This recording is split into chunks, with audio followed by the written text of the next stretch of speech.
Hey, welcome to Games with Trev, and I'm Trev. Today we're going to be playing Century Golem Edition. Let's get into it.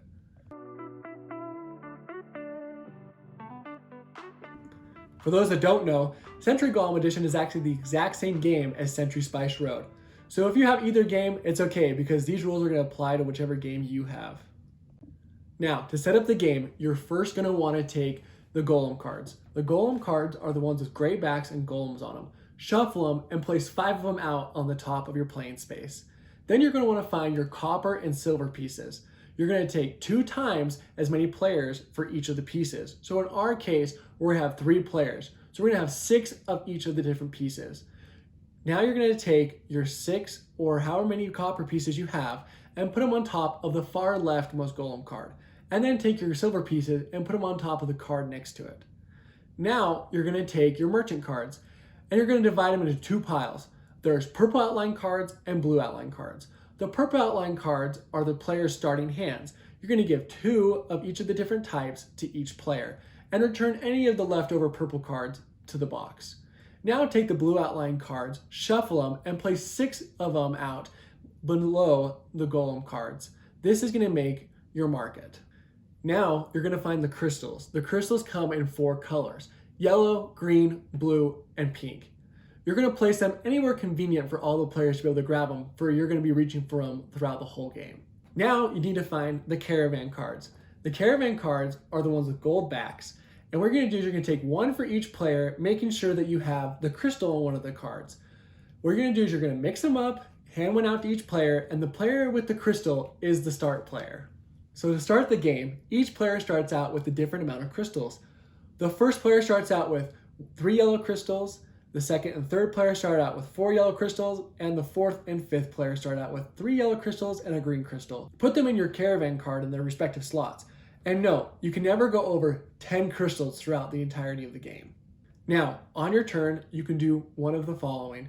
You can either play a card from your hand, acquire a merchant card, rest your cards and pick up any previously played cards, or claim a golem card.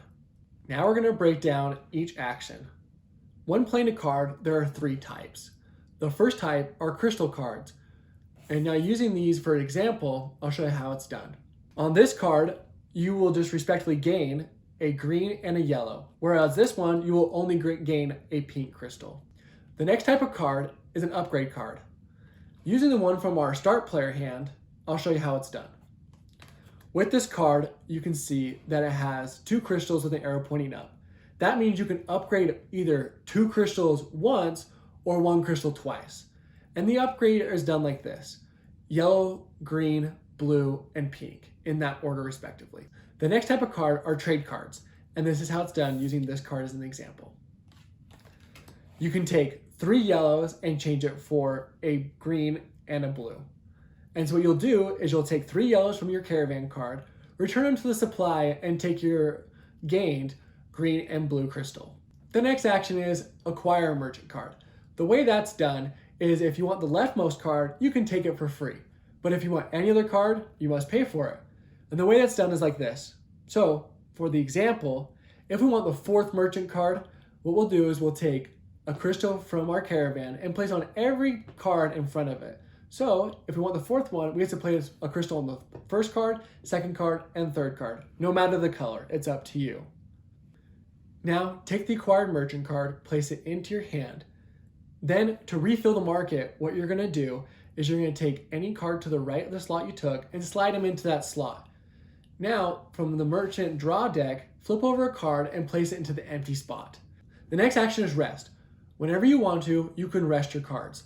And that just means you just pick up any played cards and put them back in your hand. This doesn't have to be when you're out of cards. You can do it at any point when you want to, but it will take up your whole turn. The last action is claim. Claim is done like this.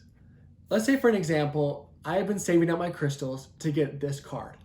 This card says I need 3 green and 2 blue to claim it. So if I have the respective crystals in my Caravan, I can pay them back to the supplies and claim this card. If this card was in the 1st or 2nd pile and there were copper or silver pieces, I would take one with the respective pile and add it to my supply next to my Caravan. The game end happens at different points depending on your player count. If you're playing a 4 to 5 player game, it happens when a player reaches its 5th Golem card. When that happens, you finish the round and then you count up points. If you're playing a 2 to 3 player game, it happens when a player gets its 6th Golem card. The way points work is at the bottom of each Golem card, there's a respective point value. And if you have any copper silver pieces, you'll gain 3 points for every copper piece and 1 point for every silver piece. It is smart to get those leftmost Golem cards. The player with the most points wins the game. If there's a tie, the tie goes to a player who had their turn last. Thanks for joining us here at Games of Trev when we taught you how to play Sentry Golem Edition. Comment down below if you have any questions, and also subscribe and hit that like button. Thank you and have a great day.